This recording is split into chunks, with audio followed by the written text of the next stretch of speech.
Monsieur Alioune Ndiaye, bonsoir. Bonsoir. Vous êtes au micro de l'école Massar Info. Pouvez-vous faire une brève présentation à nos internautes? Ok. Merci, KM Info. Bon, merci opportunité bi ngeen ma jox pour effectivement mën a waxtaan ak yéen ci mbirum Kër Massar. Ci balaa loolu nag comme ni nga ko bëggee sama présentation du ma ci yàgg man Alioune Ndiaye lañ ma wax ma dëkk ci zone de recasement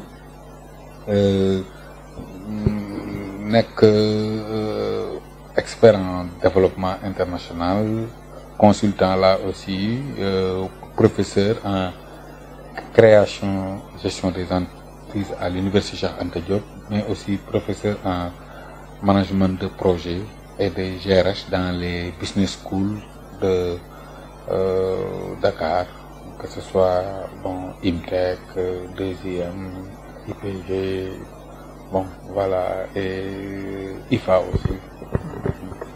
En dehors de mes activités universitaires, je suis aussi au ministère de l'Emploi, de la formation professionnelle, de l'apprentissage et de l'insertion. Oui, au niveau de la direction de l'apprentissage. Voilà. Globalement, loolu mooy sama présentation bi nga xam ni pour bon voilà wax leen ci lan lay yëngu quoi. Voilà. Nga nekk conseil municipal ici à Kër Massar depuis 2014. mën nga ñu ñëwal tuuti rek sa parcours politique.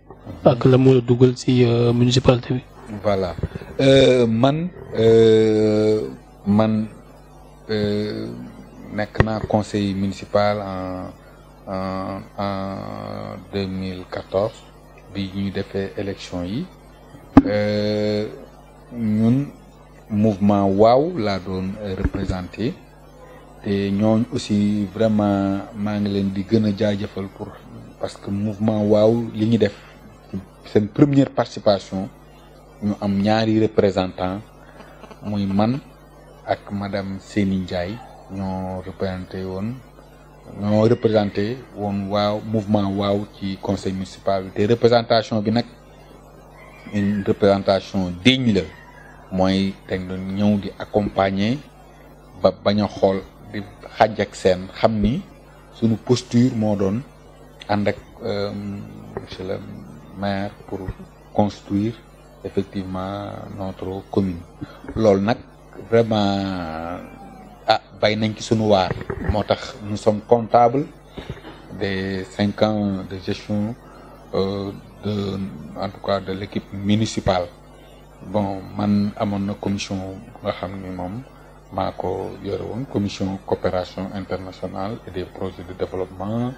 defoon na ay propositions voilà ànd naa fi aussi ak monsieur le maire ñu voyager en Turquie pour rencontrer aussi des partenaires pour le développement de la commune man organiser naa fi ay journée médicale bon am ay xale yuñ fi jongal fii au centre polyvalent de Kër Massar ak ay femmes yu nga xam ni dañ leen doon jéem a dépister le cancer du col de l'utérus.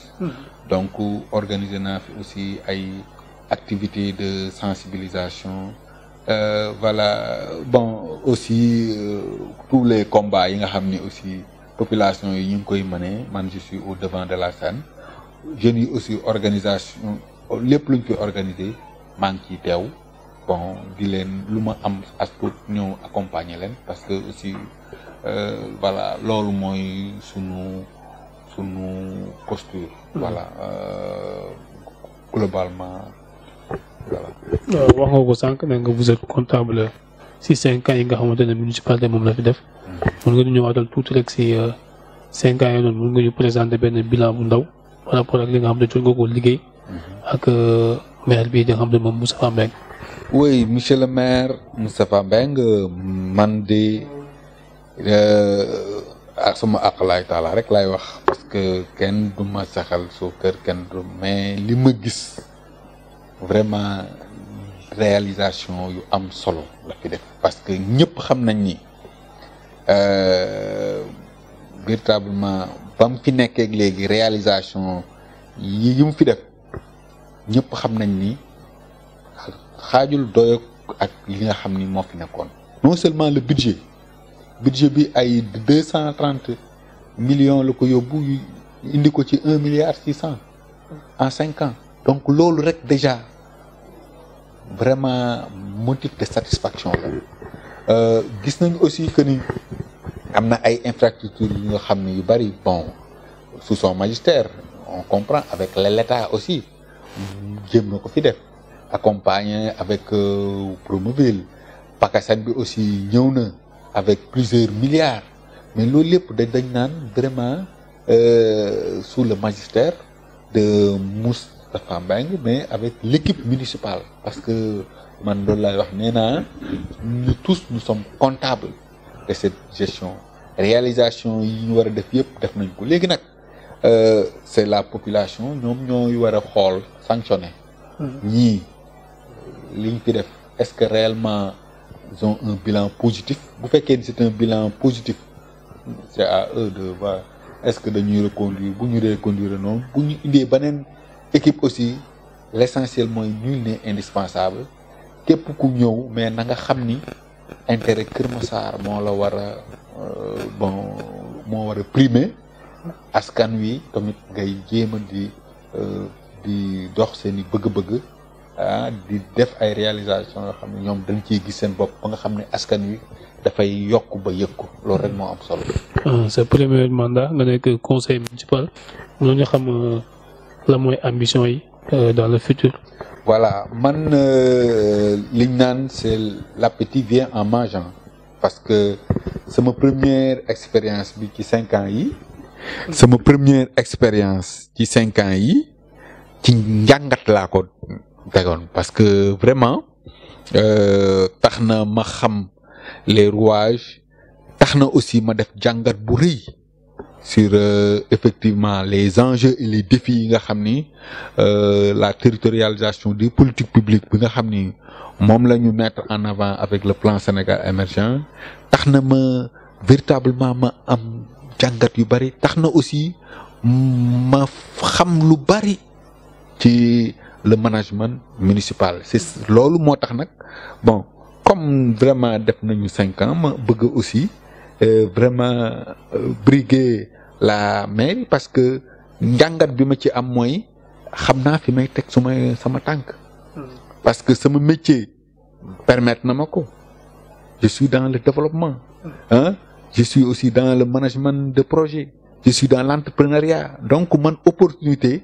yooyu yëpp dama ko am loolu nag dama ko bëgg a mobiliser au service exclusif des populations donc man li ma amal solo mooy l'empowerment de la communauté te loolu fan nga koy jaaree mooy accompagner la communauté jéem a former les femmes former les jeunes ba nga xam ni véritablement ñoom bu ñu yokkoo rek tamit département bi dafay gën a yokku te comme ñu ngi ci départementalisation dinañu gën a mën a élargir sunu aire d'intervention.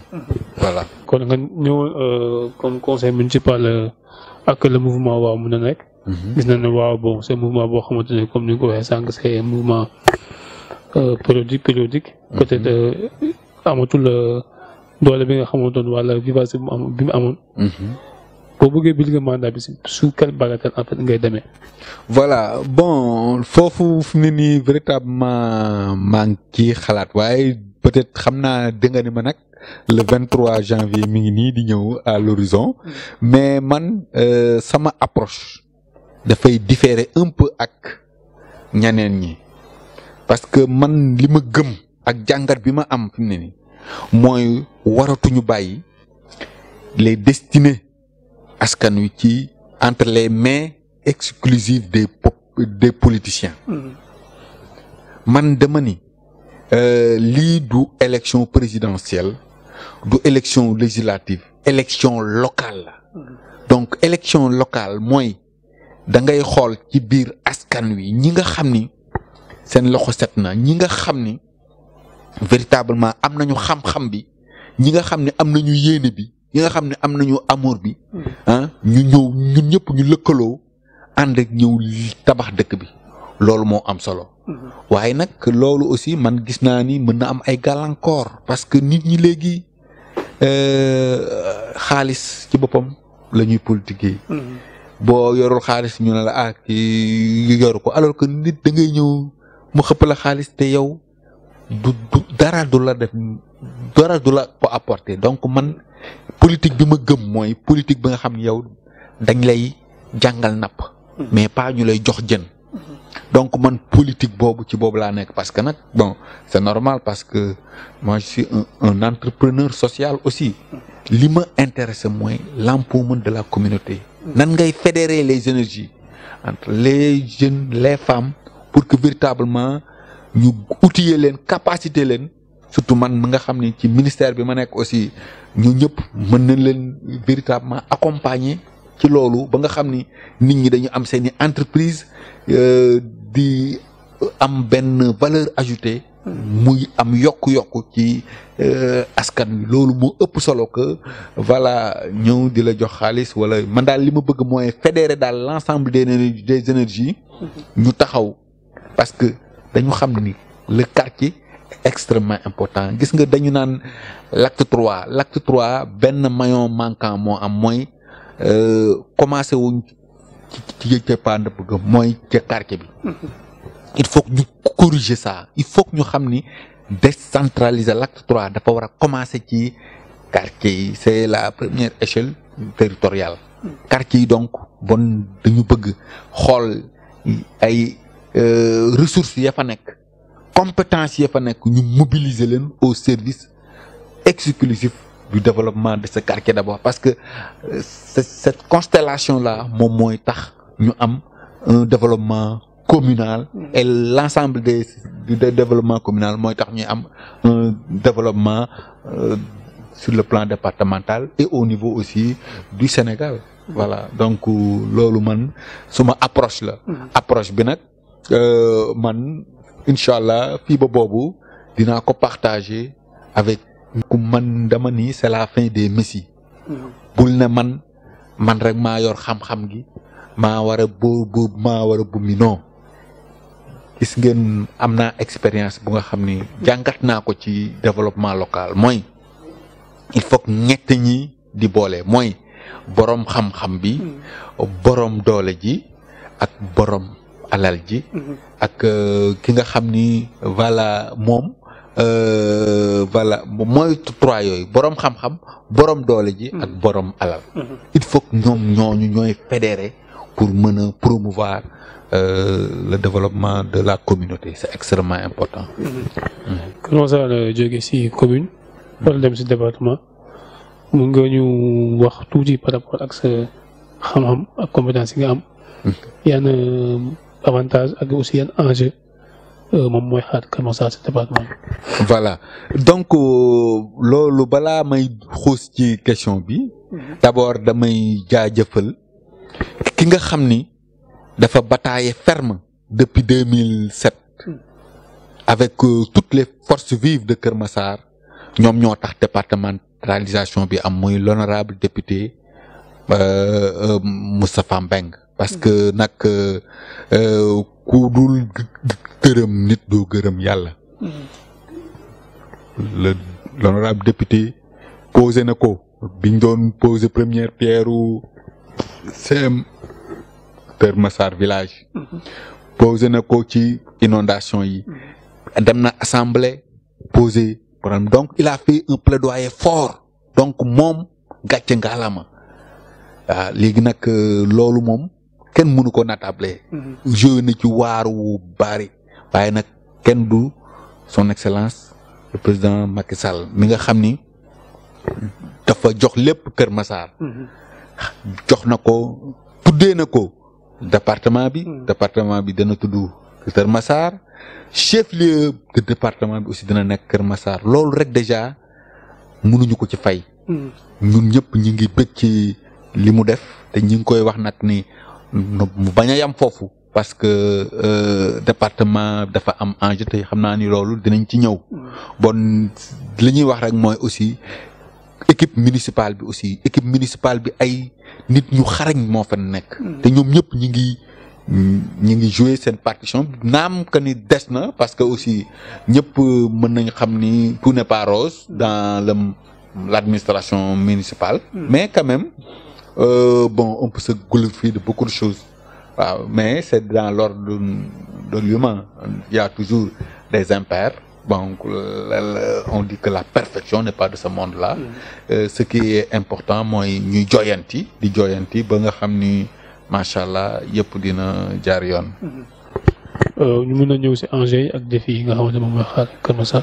Bon enjeux yi mooy comme Kër Massar dañ ko départementaliser ñu xam ni léegi effectivement laaj nañu sunu avis ñun ñëpp. Dans la délibération municipale on l'a validé presque à l'unanimité. benn contre moo fa am. mais sinon ñëpp à l'unanimité lañ ko voté devant le sous-préfet et l'honorable député maire. Donc man gis naa ni léegi nag li des mooy ñu concentrer wu sur les défis. Défis yi mooy y a le défi de la gestion de l'explosion démographique.